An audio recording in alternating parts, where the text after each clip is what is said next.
if I would have to select one location in the world, not one problem, but one location in the world where we have the biggest challenge in providing support to people is exactly Dadaab in Kenya, where we have about 280,000 Somalis in an area that was prepared for a much smaller number, as you mentioned.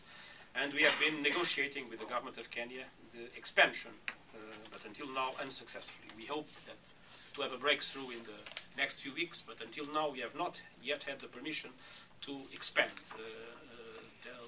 those camps in order to be able to decongest the very dramatic situation that we face in those camps. It's an absolute priority for our investment. We are making, together with different organizations that work with us, a huge effort. But let's be honest,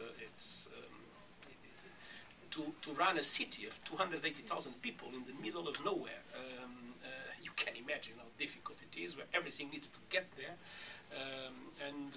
In a semi-desertic area, but with floods in the rainy season that sometimes have a devastating impact also in the area. It's a very challenging situation. Every month since the beginning of the year, 4,000 to 5,000 new Somalis arrive. Even if the border is closed, and that has been also another complex bone of contention between us and the government of Kenya. So it's even if we recognize that Kenya has been very generous hosting so many people, but in any way we would like to have a more effective way to support the people coming. But it's not only Kenya. You have Somalis going into Djibouti, you have Somalis going into Yemen, and that's one of the most dramatic situations, people drowning in the sea.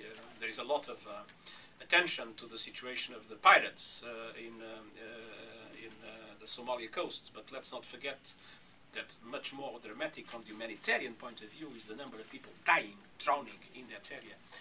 Moving from Somalia to Yemen, where the numbers are also growing. There are Somalis fleeing to Ethiopia. And then you have, as I mentioned, more and more Somalis on the way, coming to South Africa, coming to Europe, coming to different areas around the world, because it's very difficult for them to find a solution in the countries of first asylum that are extremely poor countries, where opportunities are very scarce.